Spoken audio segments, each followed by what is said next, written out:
Welcome. This is the 28th Annual Caltrans Fallen Workers Memorial. I'm Beth Ruyak. I'm your Mistress of Ceremonies, and I'm the host of Insight on Capitol Public Radio. We are honoring 188 fallen workers today. Each of them is represented in front of me by a cone in formation. So some of these men and women were your coworkers, they were your friends, they were your loved ones. They're in your heart. They go in and out of your thoughts every day. And as you think of that person, think too of the family members. And we have more than 100 of them with us today. They are representing their loved ones. In the formation is one black cone, and that black cone represents all fallen workers across the country, including fallen workers with contractors and partners, people who have lost their lives on the job. And now I'd like to welcome to the podium the new Caltrans director, Lori Berman.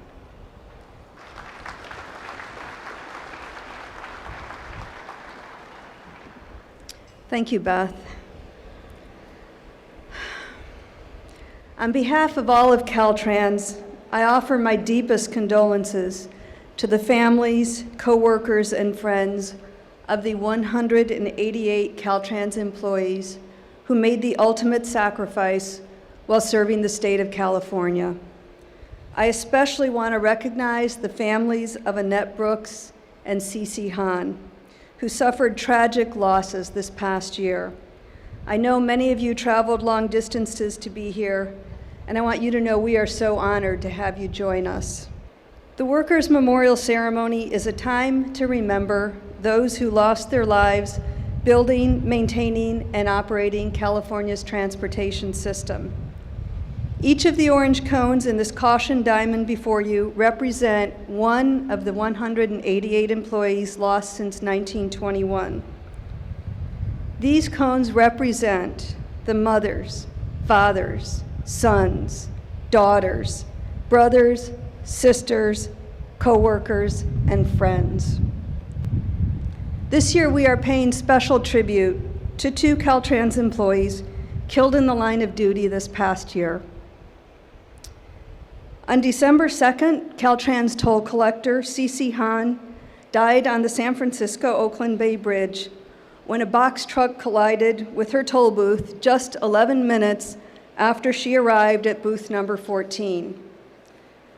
The box truck driver was arrested on suspicion of DUI and vehicular manslaughter and is scheduled to enter a plea next week. Particularly tragic is that Cece was not actually scheduled to work that day. A coworker had called in sick, and true to character, Cece filled in, illustrating how generous, dependable, and dedicated she was.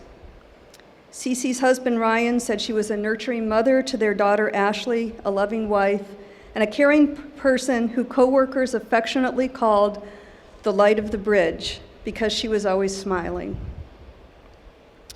Cece Hahn was a Caltrans toll collector since 2007, working early morning shifts so she could spend her afternoons with her family, which also included her mother. Her husband, Ryan Saw, daughter Ashley, and other family members and friends are here to honor and remember her, and I really appreciate you being with us today. Today, we are also paying special tribute to District 4 steel structural painter supervisor Annette Brooks, who lost her life when she was killed while working at the Rio Del maintenance station in Humboldt County 1 year ago. A tragic workplace violence situation like this is always shocking and devastating, especially when it happens in your own organization. Whether it's on the highway or in the workplace, the pain of loss is the same, and today, we all feel that pain. Annette worked for Caltrans for nearly 36 years, spending 8.5 years as a toll booth collector before becoming a steel structural painter and moving up the ranks to steel structural painter supervisor. Annette was the oldest of 6 siblings named alphabetically: Brian, Curtis, Douglas, Evelani, and Ferlin. They are all here today with Annette's nephew Wayne and many other friends and coworkers to honor her memory and comfort each other. We can keep Annette's memory alive by remembering her philanthropic, caring nature, her artistic talents with quilting and painting, her laughter, and her stories. Her family says they are grateful for the support of her friends as they continue to mourn the loss of Annette. Caltrans is a large organization, but we're also like a family. We rally together in times like this. We comfort each other in times like this. And I want to thank all of the families of our fallen workers who have joined us today, because you are part of the Caltrans family, and you honor us with your presence here.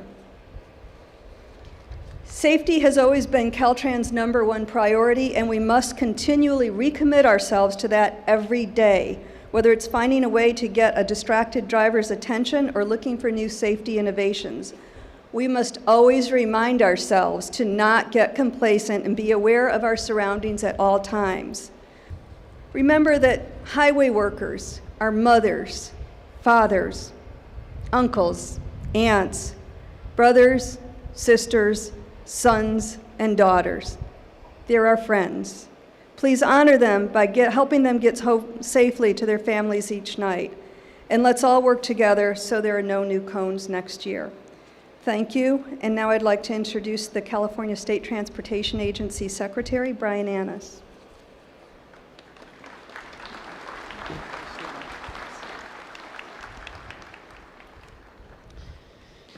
Well, good morning, and I am honored to be here today with you, recognizing the great sacrifices and tremendous commitment to public service that Caltrans workers make every day in California.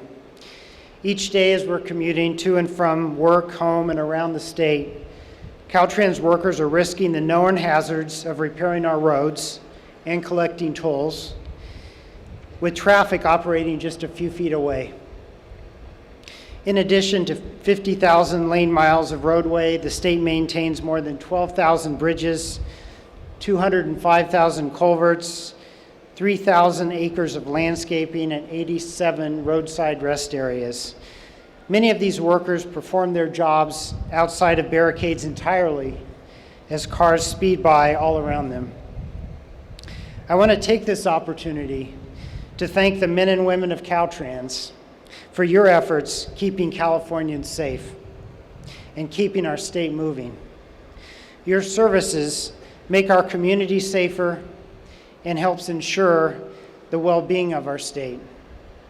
We know highway construction is one of the most dangerous occupations in the United States, and certainly all these cones here make that point. I want to express my heartfelt condolences to Ms. Hahn and Ms. Brooks' family and her dear friends that are gathered here today, and to the many other families here today who have also suffered great loss. As we honor the 188 Caltrans workers killed on the job since 1921, we also want to thank the 19,000 Caltrans workers who help make our streets and highways safer. Each and every day, your work does not go unnoticed, and we truly appreciate all that you do. In the coming years, we will see a lot more activity on our highways. Work zone safety is in all of our hands. Please stay alert and help protect our workers. It is so important that they get home to their families and loved ones. Thank you all so much for being here.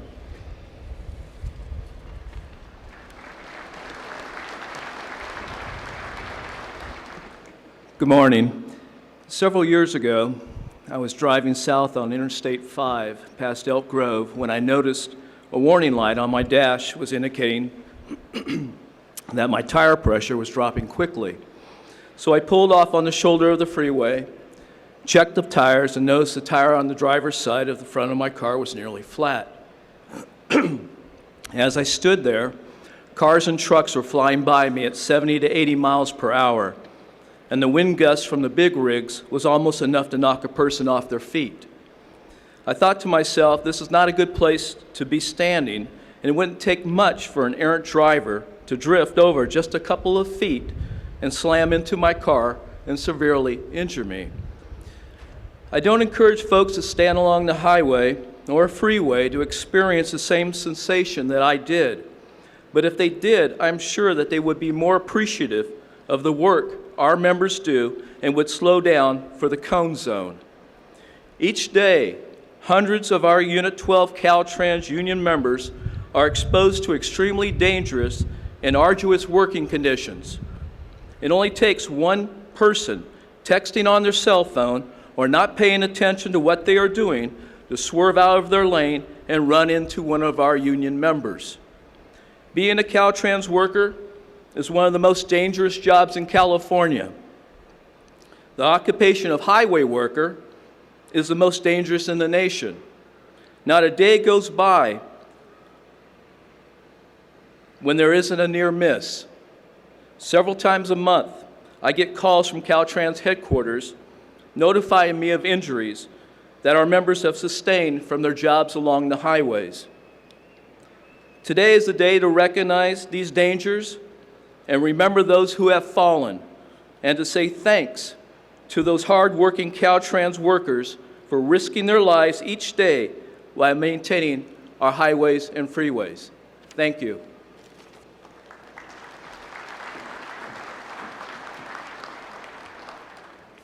Good morning, everybody. And once again, it's an honor to be here with you today to pay tribute to Caltrans workers and their families. And let me begin by saying, from the bottom of our heart, we're sorry for your loss, past and present, families. I know how you feel. Please, if you're a motorist, go slow. Pay attention to what you're doing, and put that darn phone down. And look for the cone zone. Do all you can to ensure the workers get home and safely to their families. And look at these signs. That's somebody's mom or dad that you could be affecting. If you're one of those workers, I can't thank you enough. California is the 6th largest economy in the world, and because of you, freight is 1/3 of our economy in California. And because of Caltrans workers, freight is moving because of the projects that you do to make sure that it does. I'm looking forward to all of us gathering back here next year to report a perfect safety record. I'm proud to be a benefactor for the California Foundation, Transportation Foundation, and look forward to continue to support that worthy cause. Thank you.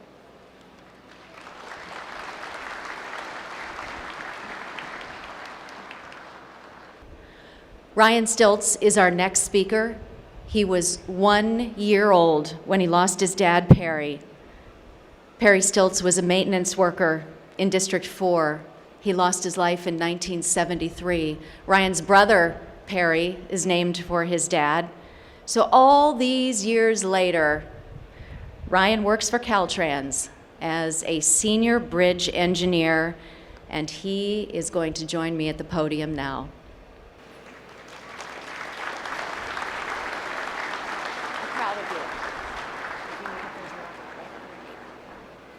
And I'm only going to say a few short words. I don't have a real planned speech, but I did want to say a couple of words to honor my father, who passed almost 45 years ago, 45 years this next month. And I was only 1 year old when my father passed. The only memories I have of him are no memories, but are just the stories that my family has shared, the pictures that I've seen. and this memorial service that I've been attending every year since I've been working at Caltrans for nearly 20 years. I will share one story with you. My grandparents raised me and my brother after our father and then our mother passed away. And they had a hard time speaking of our dad. It was a loss very near to them. But I remember my grandmother sharing with me how when he first applied for the California highway system, now Caltrans, how there was a really long line of employees that were eager and waiting for this position. And how he had got that position with Caltrans, and how he was very proud of that. And I could see it in the way my grandmother spoke, how proud she was of him. And here we are 45 years later, and I must say, I am proud to be part of the Caltrans family as we remember all 188 workers who have passed on, and we do this every year. And so I'm grateful to be able to be a part of this, and I thank each and every one of you here that is a part of this memorial service. Thank you.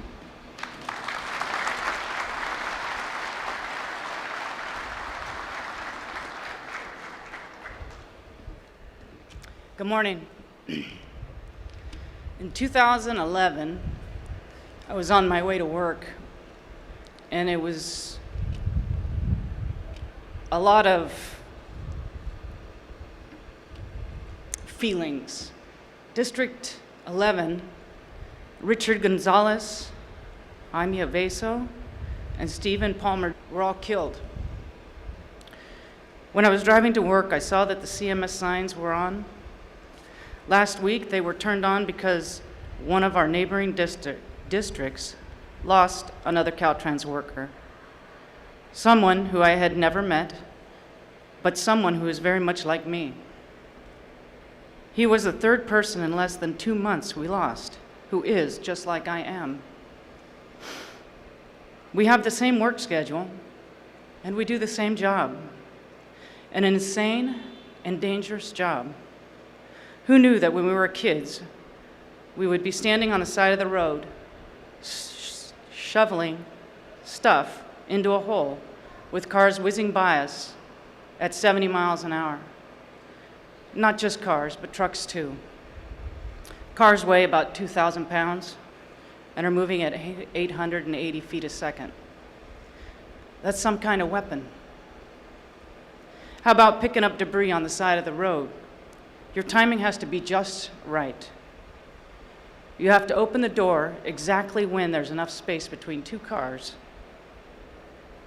so you can get out of your truck and get to the front of it without being struck.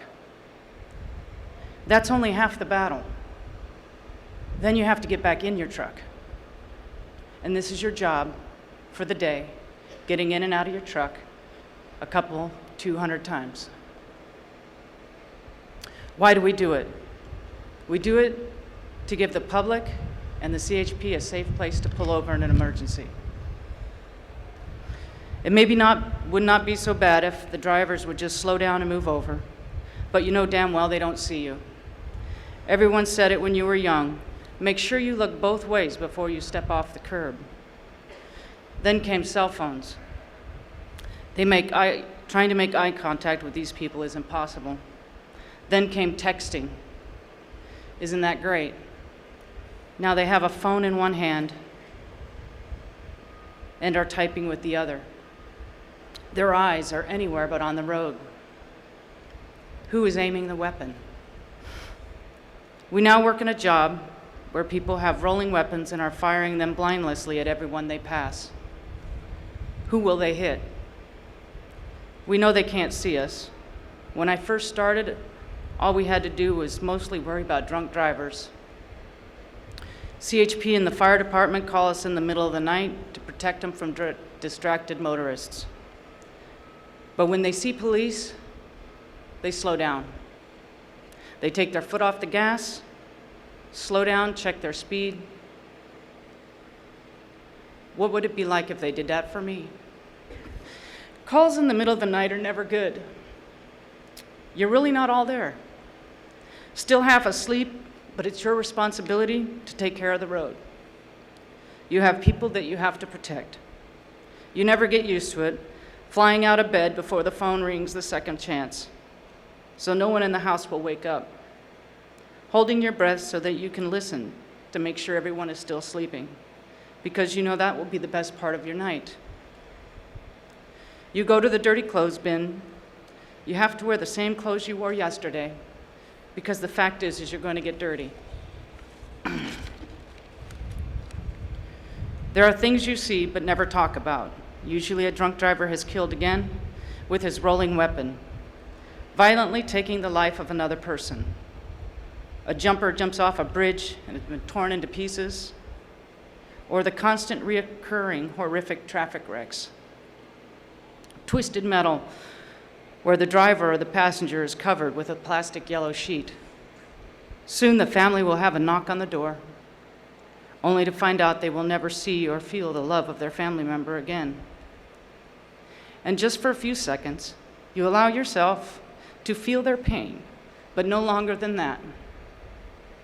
You know the destruction that a vehicle can inflict. You have to snap out of it, push it down deep so you can't feel it, and focus on staying alive. Put your guard up. You know everything has to be cleaned up before the morning rush hour and the clock is ticking. Nothing could prepare you for the things you see. How many seconds does it really take for an accident to happen? How many seconds were their eyes off the road? Every once in a while, people see you, and they move over. Every once in a while, they slow down. But most of the time, you are invisible to them. Then there are those close calls nobody really wants to talk about, like the time when you open the door and the vacuum from the truck that just went by sucks you, almost tries to suck you out of the door. You grab it with your other hand, because if you don't, you're going to get sucked out too. Or when your vehicle is parked on the shoulder and your light is on because there's a chunk of metal in the lane. You're parked behind it with your light on and people are dodging it, but they just won't slow down. Cars are cutting each other off, others hitting the pieces of metal. You almost get hit by a car swerving. What's the matter with them? Why won't they slow down when they see my light? I'm trying to protect them. How many times have you seen your own life pass in front of you? There's a flash of light that takes a millisecond, and you see your entire life. When it's over, you regain your composure, and what you see is your loved ones and the pain that they would feel if you were gone. Then the end of the day comes, and you go home, and you look into the eyes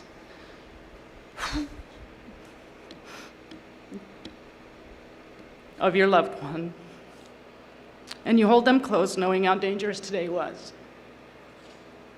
They ask you if you're okay because they can see and feel that something is different. You just say you're fine.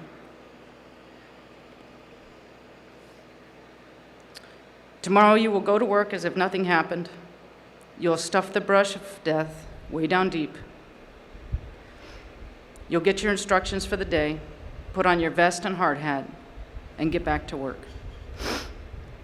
You are the unsung heroes protecting people who don't see you. That's it. Thank you.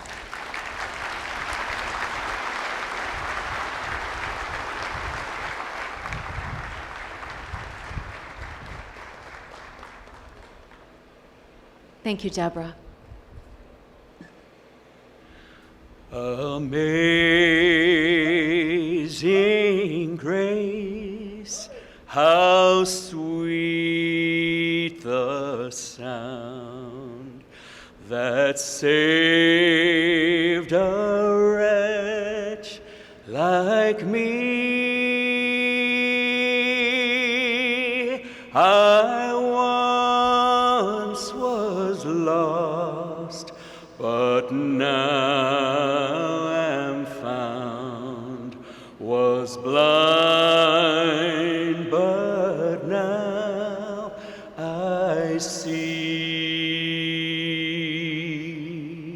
'Twas grace that taught my heart to fear, and grace my fears relieved. How precious did that grace appear the hour I first believed. Through many dangers, toils, and snares, I have already come. 'Tis grace hath brought me safe thus far, and grace will lead me home. When we've been there 10,000 years, bright shining as the sun, we've no less days to sing God's praise than when we first began.